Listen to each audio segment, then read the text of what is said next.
Right, finally, we just get this started. So, good afternoon, everyone, and thank you so much for joining us this afternoon.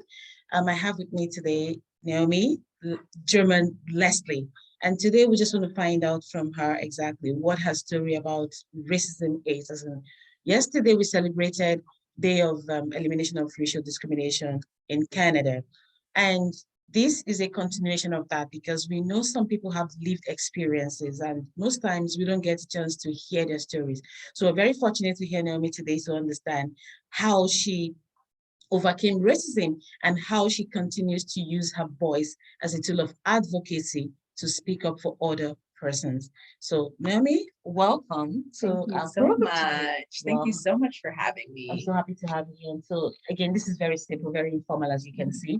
I just want to just to start this off, who is Naomi and how did you get into the world of advocacy? What's your story? Okay. So for me, when people look at me, they see my deep dark skin and my often large hair.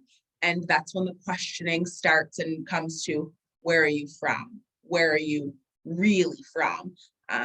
For a lot, it's hard to believe that someone as dark as I am could have roots as deep as I do here in New Brunswick, let alone Canada. I am very blessed to have very deep roots right in New Brunswick. I'm a direct descendant of the Black Loyalists who helped build this province and city up by way of my father. And I'm fortunate that I've gotten the chance to spend my childhood until now as well, getting to play and visit and be part of and on that land.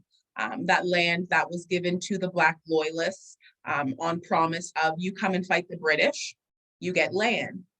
That would have been in 1817, but the land wasn't deeded to my family until 1837. So there was 20 years of them after already fighting for the British to then fight with the British to get what was promised to them. It wasn't the best land, as we all know. I know that fortunately, this piece of history is getting out more and shared more of the Black Loyalists here.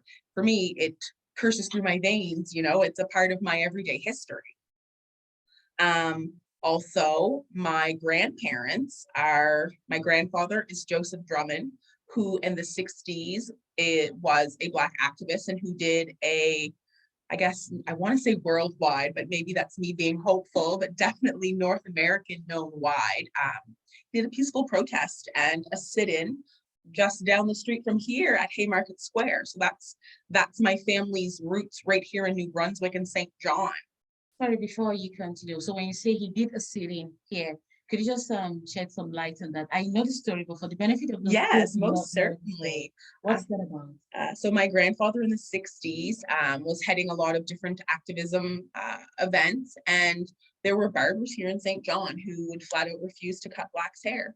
So my grandfather, with direct connects down in Massachusetts, I have a lot of family there, but he would also often travel down and attend Black Panther meetings and kind of took a page out of their book and knew that a peaceful protest is the best way. So these barbers that were refusing to cut Black's hair, there was one specifically on Haymarket Square that he sat there. He just occupied space waiting with a smile for a change to come. And that's something that because of him he's known. And this barber, after decades of refusing, realized that it's time to change. So that's my grandfather. And his wife, my grandmother, was a founding member of the WABC, which is the Women's Auxiliary of the Black community. I was very fortunate growing up to have been able to attend so many different events that they put on. They did the seniors tea twice a year. They did a harvest dinner twice a year. Every summer, they would do the Black picnic and dance, and everyone would come home. So for me, this piece of Black history and Canadian history was so much a part of my everyday life or different family events because of who my grandparents were and kind of how we were connected. But I grew up with Lena O'Ree, although she's older than me. So I guess she watched me grow up. And Skip Talbot and Fred Hodges. These are all people who were very much part of my community who I knew were a part of Canadian history, but their stories weren't shared. My family's history wasn't shared. So that questioning of, where are you really from came into play, because these little pieces of history were not shared, not known outside of kind of the Black community here in St. John. I grew up never having a Black teacher. I continuously, and even to this day, I often look to see someone who looks like me in any and all positions. Everywhere I go, I'm always looking. It's how I grew up. It's important to me to have that representation. So it was something that I looked for because, again, I was so much surrounded and a part of a larger community just here in St. John. It was in 93 that I was first called out. And I remember coming home to my mom and asking her, like, well, what does this word mean, Mom? And she was just like, oh, someone called you that? And I was like, yeah, someone did. What does it mean? So I had to have that hard conversation in third grade with my mother about what it meant. And for me, it wasn't kind of a piece of my childhood being taken. For me, it was like a turning point, being like, well, I think kids are using words that they don't know what they mean because they don't know the fuller history. So I was just waiting. I'm in school getting, the social studies courses and people, places, things that we learn, but it's Acadian history, it's First Nation history, which is all a very important part of Canadian history. But there's pieces missing because I know myself that I'm interacting with Lena O'Ree, who was, the first Black radio host here in St. John. Fred Hodges, first Black councilman here in St. John. So these are all people who were part of my life that I knew were part of history, but they weren't being shared beyond our own community, it felt like. So it was in 94 when I was in fourth grade, the next year, when I had fully recognized that not just myself, but all students needed to have that extra piece of Canadian history added. I wrote a letter to the editor. This is when the newspaper was still delivered twice a day, not to age myself. The letter to the editor, this is where my mom, my grandmother, their friends kind of like was their highlight of the newspaper, kind of reading the comings and goings. And I remember specifically asking, why aren't we including Black history into this? Where is it? And my letter was published, which was fantastic. What year was that? 1994. So I kind of was patient. I had other things that I was still actively involved in. Again, still looking for people who looked like me in all of those places. I did cheerleading. I did Joy Club. I belonged to the community center. So I was just out there enjoying being a child and, getting that piece of my childhood, but also still looking for people who look like me, that reflection of me, that representation back, because I knew it was important and it's a part of this history. I did switch schools in 1996, and I was at Hayes and White St. Francis, which is it's a priority neighborhood. And again, still nothing in that social studies courses that I was taking had any part. Sorry to cut you short. Oh, certainly. So when you say priority neighborhood, again, most of our clients like newcomers. So Some terms are new to that. Yes, okay. I know what it begins. Yes. So No, most certainly. So a priority neighborhood would be like low income, lower than middle class. I was raised by a single mom. And so my people around me were raised by single moms and single income families. So it was their neighborhoods that are set up for success, I guess, but still they need those extra supports in place. And this would have been in the 90s. So in 97, I was at Hayes and White St. Francis, which was a full from K to 8 school, because I know now Hayes and White would close down. It's still open, but I believe it was only from K to 5. Yeah, it's a much smaller population to my knowledge, and I could be wrong. There could be a lot of littles. But I was in grade 7 there, and I kind of looked at the school curriculum and was like, you know what's missing? Black history. Do you know what I'm getting? Black history. So my grandfather had a saying, and it was to say it, but say it with a smile. Like that. right? So for me, all I do is smile. So it worked for me that I could be like my grandfather and can request these things, but in a polite way, but also in a peaceful way. So again, referring back to my grandfather's peaceful protest, I had my own peaceful protest, so to speak. And it was in grade 7 that I decided that I want to learn Black history. So during your social studies class, I'm going to go to the library and I'm going to do my own Black history, my own social studies course. So that is what I did. And again, in 1997, we're talking a priority neighborhood. So the school didn't have a computer lab.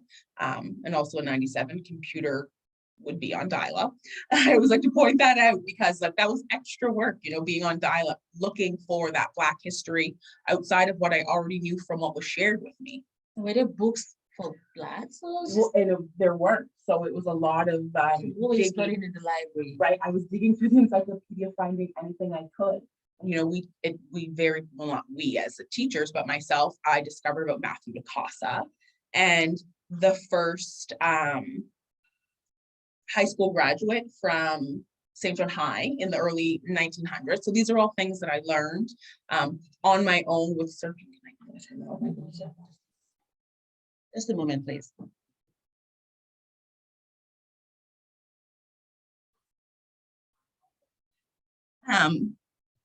So I had found out about Mary May Matilda and different people who had graduated from UNB, Arthur Richardson. So these are all things that I found out on my own with a lot of digging. But on top of me doing Black history and more information on the Black Loyalists, because obviously that's my family, but that's a part of Canadian history, I was also responsible to ensure I was keeping up with my schoolwork. I was going to ask, my question is, if you were doing all of those individual studies, who was going to test you on those knowledge? So because now you have everyone's social studies class, and then you have in your own, when I say customized social studies class, so who would be assessing you on the information you were gathering? So I kept up with my regular social studies class and I did what I had to do to maintain a passing grade in there. And then I presented my findings to my entire class, and I was graded on that as well. So I was fortunate I kept my grades up. I was active as well in like athletically. I was a cheerleader, but I was still doing that on top of, 2 different history loads, which for a grade 7er meant that I was either cheering or studying. So I didn't have a super exciting life during that period, but to me, it was exciting because I was doing something that I was passionate about and finding out information that I knew would benefit not just me.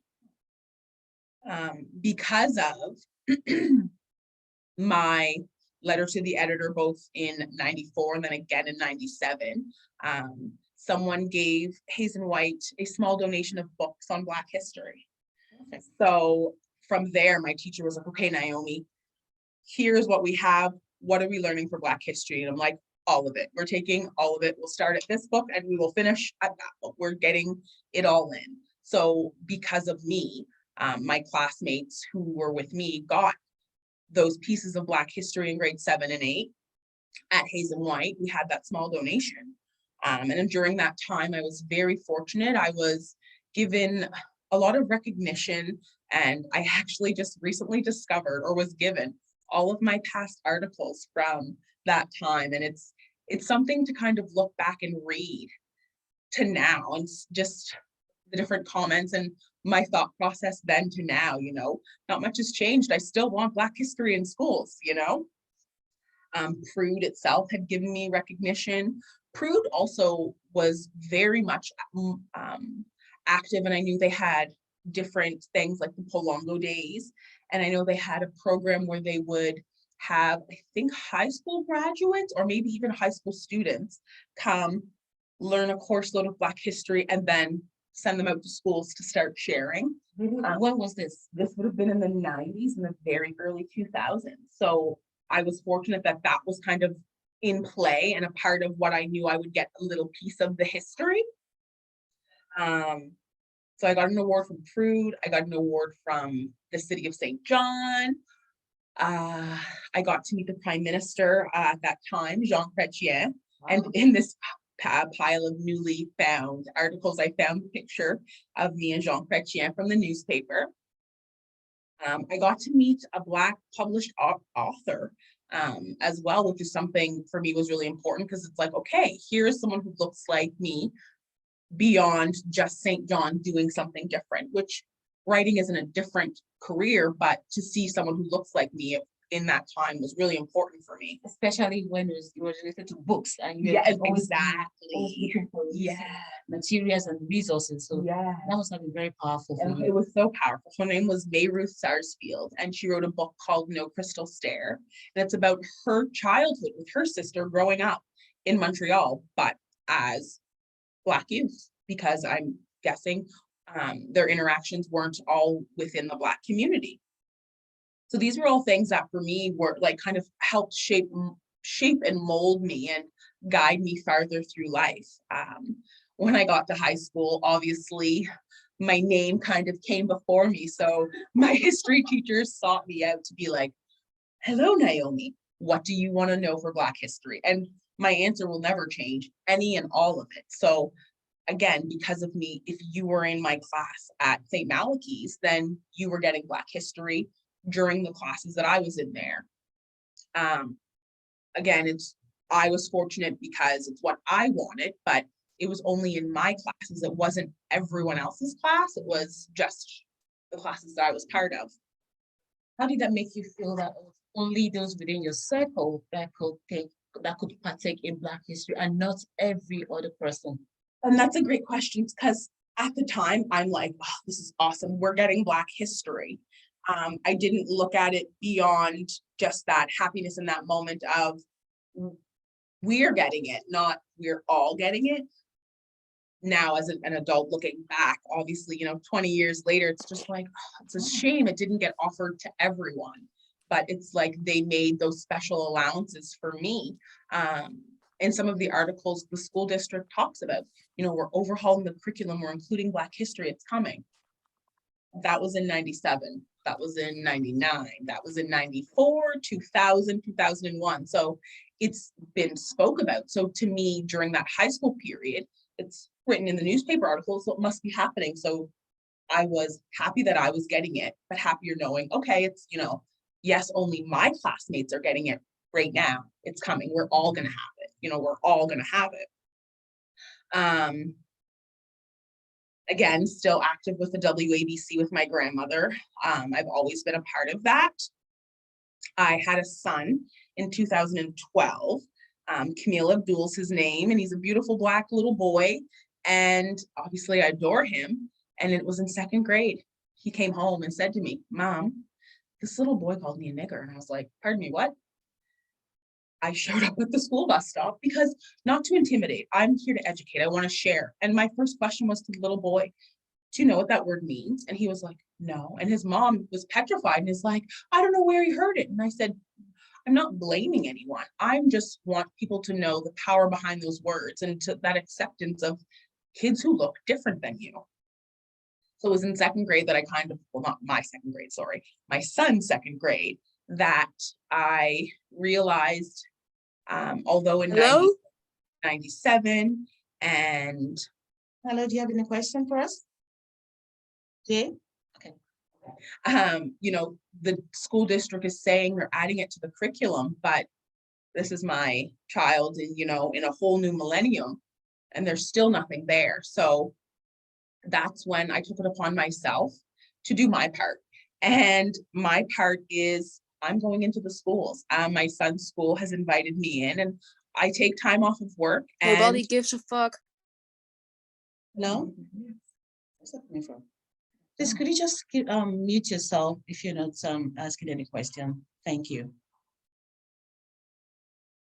Hey, Naomi, Okay. why are you talking like that, man?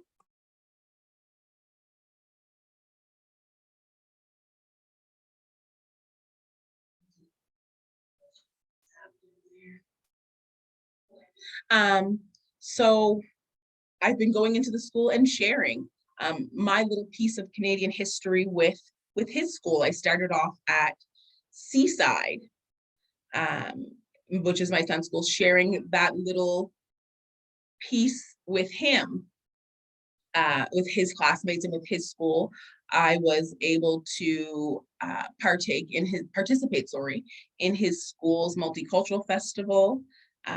They have the not the YMCA, sorry, the Boys and Girls Club puts on a great program there. And I come out and I shared again my piece of history. And it's funny because when I go into the schools for the littles, it's just me. I don't have any slideshows or posters or billboards. It's just me and my smile, and it's just me sharing my little piece of Canadian history with his school. And within the last year or two, pardon me, I've recently been connected with Dr. Mary McCarthy in Fredericton, and Jennifer Dow in Fredericton and Tondaway, and they're part of the researching every African cemetery's history on top of a lot of other things that they're active in. But with the connection with them, I've been invited to speak more and to be more actively connected to different, I guess, well, still the Black community, but just from within the Black community, sharing within the entire community. Again, my little piece of Canadian history. For me, that representation is so important, and seeing someone who looks like me out there sharing their story and sharing their history. I know Uptown St. John puts on a wonderful event every December called Uptown Sparkles, and it's a phenomenal day. Everyone is out and just kind of like kick off to the holiday spirit, and they have like a character developed for this event, Mrs. Sparkles, who is like a beautiful princess. And I realized she's a beautiful princess, and every year I see her, but she doesn't look like me. There's going to be kids in St. John. St. John is such a diverse city. I'm so fortunate to live here. But again, that coming back into looking for someone who looks like me in all of the spaces that I can. I want to see someone who looks like me getting that chance to be a princess. So I made it my absolute mission, and I found anyone and everyone who I could find connected to Uptown St. John to be like, I want to be Miss Sparkles. I want to be Miss Sparkles. And I started that in 2020. And so in 2022, I was very fortunate to have that opportunity to be Miss Sparkles. And I remember there was just one moment that stands out where there was a little Black girl who just was stopped in her spot, like looking at me. And I instantly was taken back to, I'm like, she's me as a child looking and saying like, here's a princess who looks just like me, because that's all I wanted, was that little piece of representation that goes hand in hand with us having Black history being taught in the schools, because it's not just Black history, it's part of Canadian history. I will interchangeably use Black history or Canadian history because they are one and the same. So getting to see that little girl, and that took me back to being like, okay, I'm on the right path. My grandfather saying again, say it with a smile. It's been updated for me, and now I'm doing it with a smile.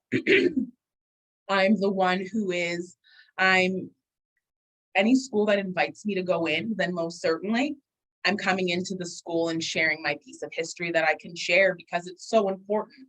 And getting to be Miss Sparkles for Uptown Sparkles was another piece for me that was important, that representation and seeing. Right, yeah, because I know I will forget. So, and I know some of our guests as well will have the same question. So now, what were the criteria to become Miss Sparkles? Honestly, I'm not 100% sure. Like, what did you do to? People who had businesses uptown, would ask them like, do you have an saying who gets to be Miss Sparkles? If you do, please use it or direct me into who I need to ask. And really, it was just, I guess, they wanted to ensure that they had someone representing St. John who is, I want to say, a good person. I'm out there supporting my community, doing anything and everything I can, and just like smiling, and I'm not, I don't, I guess, have anything bad attached to my name, so to speak. So was it some sort of like, a panelist coming to select winners? I'm one Well, and people voting? I think that they honestly just kind of like picked from who they had as employees to be, and then I was just like, that's wonderful, but can I be her? Like, there needs to be a Black Miss Sparkles at least once. I mean, then that opens the door for anyone else to be Miss Sparkles, and then to find and then start asking and finding out, like, how do I be Miss Sparkles? You know, I want that full representation to show all pieces of St. John, from newcomers to St. John's who's been here, you know, since the 70s. I want everyone to know that like St. John is that diverse city. So since the last time, since 2020, that was it, till now, has there been any racialized person who has taken that title after you? Well, Latino, Asian? No, it was me. Only me just this past December was Miss Sparkles. So that being said as well, with like that representation and reuniting the Black community, there's been daughters and granddaughters and nieces of the original Women's Auxiliary of the Black community. We've come together and we now have the WABC Junior into play, and we're back connecting our community. We are bringing back the picnic and dance. We just had another one just this past summer, 2022, because the originals have a lot, not all, have since passed. So it has dwindled down to bare minimal. And we recognize that we need to have that piece, that grassroots of a community-based organization, you know, coming together. So I'm the secretary for the Women's Auxiliary of the Black Community Junior now. Because again, we need just those connections, and we're just looking to any ways that we can kind of get our faces out there and being part of the community that is St. John. Thank you very much. So the other question I have is, so when you say you're going to schools and teaching them Black history, especially in the month of February, is it only in February or year round? No, it's year round. I tell them when I'm presenting that, yes, February is Black History Month, and maybe we're meeting in February, but this is your time now to use every month as a time to look for that Canadian history. Every month I'm available to come and, you know, speak in schools. Every month you're able, every day, every week, to just find those pieces of history that need to be written down and shared. So now when you go to school, what exactly do you share with them? So when you go to the second graders, what will be the information you're giving to those in grade 2? So what classes, what age range do you speak to? So I've spoken from kindergarten all the way to the Faculty of Education at the University of New Brunswick. Great, so let's start with broad range. Yeah. Okay, so let's start with kindergarten. So what do you tell them as like for them to understand? So from probably K to about 6 or 7, I put it in the eyes of a superhero. I ask them, do you have a favorite superhero? And even some I'm able to tie in the Black Panther, because the Black Panther fictional character is actually based off of the real Black Panthers. That's kind of where it's spun out from. So I'm able to talk to them about being a superhero. And I talk about the Black Loyalists, how they came here to New Brunswick to be superheroes and help fight the British. So that's how I kind of make it relatable and understandable for them. Yeah. I also talk about how with my boycott, how I do it, I call it my quiet kindness superpower, and how I wanted to use my kindness and just by being quiet and doing my work to have Black history included. So it's like little ways to make it relatable to any grade that I can. So when you're talking to high schoolers, say someone in grade 12, what are you telling them? Still the same things. I guess I'm not talking to them too much about superheroes, but then I'm reminding them that it's not just one month that you're looking for history, and you can look any month, and that it starts with just that one small drop to make that effect. And that was me jumping in and saying, like, where's Black history? And now I'm here sharing it with you guys. Like, this is my steps of Black history to date. Okay. And I think that would apply to the faculty of them as well. So now what's the context like when you're talking to them at that level, to those in tertiary institutions? What would be your message? So my message to them is, again, it's always that Black history is Canadian history, and then how they're doing their part. because it was specifically, I'm thinking of the Faculty of Education, they are future teachers. So how are you going to ensure that you're including Black history into a curriculum that doesn't include it, and not just a Black History Month? So how are you doing your part? Because I remind them that I was a young girl with dial-up and I found Black history. If you could do it at that time, they could do more. Most certainly. Okay. I just wanted to, before I ask you about 2-3 questions, I wanted to see if anyone in the room has any questions. So I just want to open up to our approved classroom. So Rob, Jackson, I don't know, I don't see the other persons in there, but if anyone has any questions, please, I wanted to ask. I don't want to be the only one asking all the questions. We don't have anything right now, but thanks. We're enjoying the conversation. All right, no problem. Adilem, I see you on this call. Do you have any questions? I know you didn't join on time, but do you have any questions for Naomi? No, thank you. I'm listening and to see the approach. I'm happy to be here to be able to be part, and I just want to learn what Thank you're you. doing. So you guys have really made it part. All right, thank you. All right. Thank you so much. I appreciate that.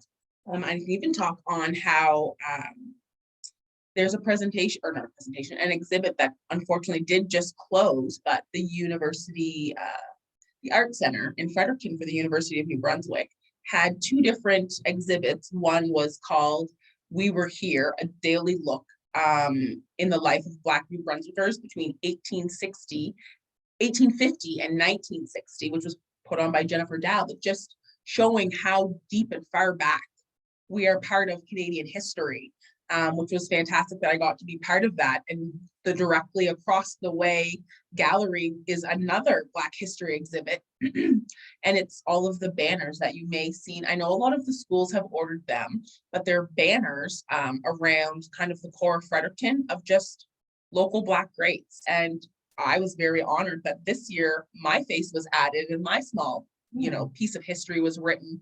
So again, just that Black history is thankfully being shared more, being researched more, and being written down more. And it is out there, and it's happening. It just, putting in the time to dig through it.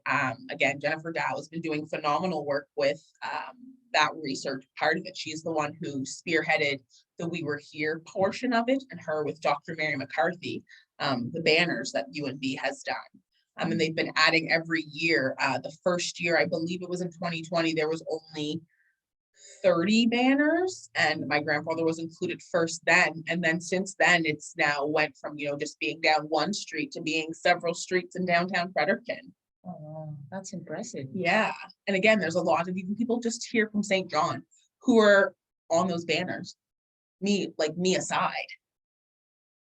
Oh, it's good to know that. So I was thinking too, so you've been in this advocacy role for over I the was last born.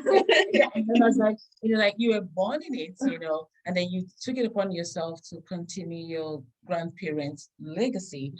So now you've always wanted this to be in schools. In your own opinion, do you think a lot has been done to ensure that we have Black history in schools for kids? Because these are future leaders. Right. And most of them are growing, just like in your own case, they had nothing about their background. They were growing up in the community that their own people like them were a huge part of the history. I know that I'm doing my part, and I've been in several different schools. And I mean, it's written in articles from the 90s, and it's in the articles today that the curriculums are being overhauled and they are including Black history. I'm not seeing it, but that doesn't mean it's not in the works. But seeing it, I'm only seeing what I'm sharing and what I'm doing, so to speak. But beyond that, there's not much more. Okay, the last time I looked up the Black Lives Matter, I think they're doing something like this in schools. Mm-hmm. Do you work with them in any way to kind of further your voice, or you work in silos? I mean, how does that work? I'm just like a solo soldier out here, sharing my history with whoever brings me in. Black Lives Matter definitely I know that they've come into my work to put on a workshop, but in the school specifically or working with me, no, it's just Naomi and her Have you notebook. considered working with as an It's not that I've not considered it. I guess for me, it's the policies. For me, it's just easier for me to make my arrangements and say yes and go where I'm asked to go. But I would never say no to working hand in hand with someone who's going to help me get forth my story and more stories of New Brunswick history, Black history, Canadian history. All right. So now this is a bit more personal. So did you think if you hadn't been born in the family you were born into, do you think you would have been an advocate? Honestly, I want to say yes, but I know probably not. You know, when from birth, there's a picture of my grandfather. I can specifically see it that was painted because he passed before I was even born. But there was a painting of him in my grandparents' home that as soon as you walked in and it would follow you. So I've been under his watch my whole life. So, you know, because of the family I was born into, both my grandfather and my father's side, or my mother and my father's side, it's in me to make sure that it's shared. But if I wasn't, I don't think I would be as passionate about ensuring that it's shared. So it means like, so do you feel like you're trying to live up to or just follow in the legacy side? No, I feel like I'm kind of forging my own path beside his and helping his story go further. Because as long as I keep talking about what he did in the 60s, then we'll talk about what I did in the 90s. And then maybe, you know, it'll be in the books that these steps were taken to get thus far. So like we're hand in hand. And actually just continuing where he stopped. So Yeah. to say, so like furthering the legacy. Yeah. Who knows your son? Yeah, I want to continue where you stop. that's I like that. All right. No one has any questions. So again, it's just both of us talking. Yeah. So this is yesterday we had the anti-racism forum. It was a very, very successful event, and then we had all the speakers.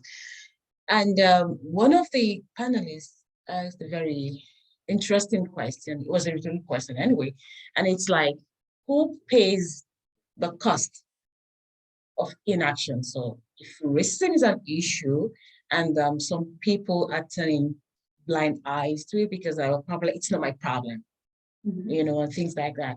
Is there a cost to that? And if there is, what is the cost today and the cost 10 years from now? Right. And the cost, I guess, comes down to it may not affect them specifically, but then you have the younger generation coming up with that same ideology of it's not my problem and that same turning their head. So racism never gets dealt with. Not that it's going to ever 100% go away. I understand that.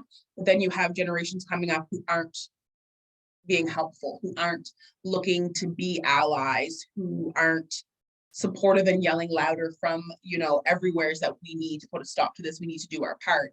So the cost is, you know, that continuation of the racism, the stereotypes, all of that just continues to carry forth today, tomorrow, 10 years from now. So it's that cost there of it affects everyone. Sometimes I think like an entrepreneur, so what will be like an economic cost to it?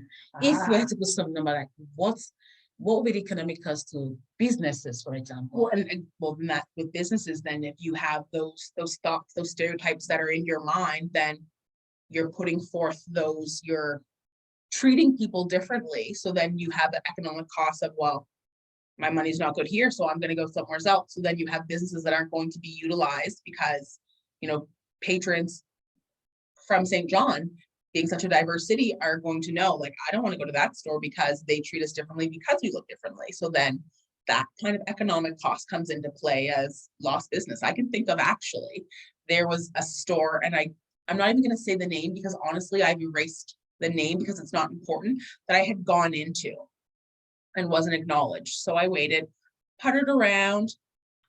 A white person came in and they were very quickly greeted, told about the great sale that was happening. And I was like, maybe they didn't see me. One solo cashier working. So I waited a little bit longer and puttered around and was looking at stuff. And another white patriot came in, immediately greeted, immediately told about the sale. And I realized, obviously my money's not good here. And out I walked. So right there, it cost them And I was Christmas shopping, and there was a beautiful scarf and like a brooch that I was like, because I typically come uptown around the holidays just to kind of see what I can find to get like a little special gift for my mom. Well, right there, I'm not spending my money there. And I walked away with my money and found my mom a gift somewhere else. That's a very, very good example of lost money. Okay. Let me see. Yeah. I wanted to ask you, like, is racism a problem for only racialized persons? So I know you answered a bit of it here, but again, so now you're all about Black history and all of that, but most of our clients are from the Latino community, from the Asian community, you know, diverse backgrounds. And each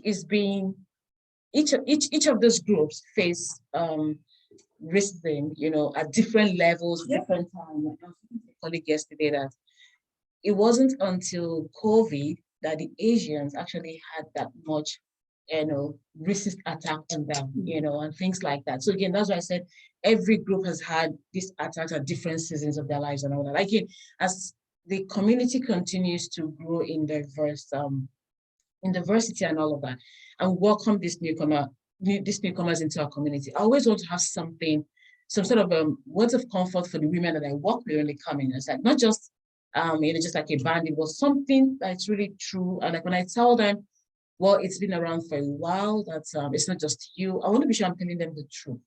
I'm not just telling them something to make them feel good, you know? Right. So now when I say this, like, so is racism a problem for only racialized groups? So for non-Caucasians, how is this a problem to them? Well, it's definitely, again, kind of like those stereotypes come into play. It's people don't want to talk to someone who maybe has English isn't their first language. They may have that accent that they're not going to take the time to hear what they're saying, to even give them that space, that chance to talk, because, well, I can't understand you anyways. So it's like those thoughts comes in for that, and that covers, you know, a lot of people English isn't their first language, so that comes into play. Okay. I think I like your approach, because sometimes when I think about it, I know like the world has become more of a global village, and now I don't even need to travel to China or Korea to know what goes on there. So again, this is personally, I learn about different countries through the lens of my clients, because I'm always like open, you know, to receive all this information. My life has been enriched with all the different stories. So I think to an extent, you know, when people close up, like you said, they lose out the opportunity to learn something new about a group of persons or from a different culture. You know, so it's like, instead of having, now these are people with an opportunity to have like full or comprehensive knowledge, but choosing to limit the scope of their education just because of their personal choices. Right. I know that Boys and Girls Club put on a free group for, and I love it that it's for like little, so to speak. I think it's 12 and under, called Common Ground, and they have different newcomers, different cultures come in and talk about their culture, their food, and like share with this next generation that's coming into play, that's going to grow up, that's no longer closed, and they have that opportunity to experience, well, not experience, but well, yeah, experience someone else's culture, if only in little small doses, but still it's a piece to let them know that the world is bigger than just, you know, that closed-minded, this is St. John. Awesome, thank you. So now, again, just to get to know you a bit better, when you're not doing any of this advocacy, when you're not playing any of these advocacy roles, what do you do? Wow, it doesn't leave much time. I do make time though. I'm very fortunate. Again, St. John's such a beautiful city. We have the ocean wherever you look. And I live extremely close to the ocean. A girlfriend and I make sure we're cutting out time in the morning, and we go for beach walks before the sun rises, just to have that time for me to just be a normal person and connect with my friend. I love to eat really good food. My partner's a chef. Oh, wow. So we like to take vacations and, you know, get to sample little delicious times. I'm a mom too, so I'm also doing those extra mom things with him. I'm on the PTA for my son's school, and I like to help out there. You should be. Yeah. I'm on the board of directors for the Carleton Community Center, also part of kind of like my community, and just ensuring that they have just like a broad range for their board. I guess that's not really fun, but it's stuff that I enjoy doing. But yeah, like Yeah, that's just right, like enjoying the ocean and going for walks and, like nature and delicious foods. for sure. You can say no to anything, Right. right? So do you do any other thing for work? I am a program manager for a specialized care home, a residential care home. So I've been in my career, I'm in my 18th year. Wow. Yeah, and I'm actually getting training to do sexual education for special needs, so I can be the facilitator for that on top of the documentation course for my agency as well. Impressive. Thank you so very You're much. welcome. Adile and Rob and everyone there, if you don't have any questions, I think I just have to round off. We're just almost at 1 p.m. So, but no questions from anyone. So that's good. So thank you so very much, Naomi. Thank you so much for coming. I mean, I really enjoyed having this chat with you No, and thank getting you. to learn. I had a bit of an understanding of what you do, Mhm. but sitting with you today to talk about them and listening to that, it's been very inspiring because I remember at yesterday's meeting, some parents had complained about their kids being, victims of racial attacks and things like that. And I'm just thinking like, okay, what should they do? Especially when you're a newcomer family, you want to work within the tenets of the law, you want to be law abiding, but you're just not happy. And so again, I'm just very happy to hear what you as a parent, again, as a child growing up and all the things that you did and how you wanted something and you had to go after it and you didn't take no for an answer. No. I mean, that's very impressive. So thank you so very much for sharing. I really appreciate the story and all that. And we hope you spend some time again with us. So maybe Certainly. when I have my list, some of the women coming on. You Most come and certainly, talk I to would them love because to. some of them struggle with, racism in the workplace, but they're not sure how to address. Sometimes they want to see someone who's gone through it, No. come back and tell them it's possible. They're not alone. Right. And that's why I'm always like putting my face out there, so to speak, so that people can see that like there's someone who maybe looks like them, they're able to connect with. Because sometimes it is easier to connect with someone who looks like you to then share that deeper experience you've gone through and then have the guidance to get through it. So Yeah. So it was again, thank you so very much. And this is where we say goodbye to everyone. So thanks so much for spending your lunch hour with us. And then we'll see you again on Monday. Same channel, right? Zoom link. It doesn't change. Yeah, just the same one. I'll be talking with Lee Song next week about Rental 101. So keep it with us. Bye for now. Until then. Thank you so much. Welcome. Thank you. Bye.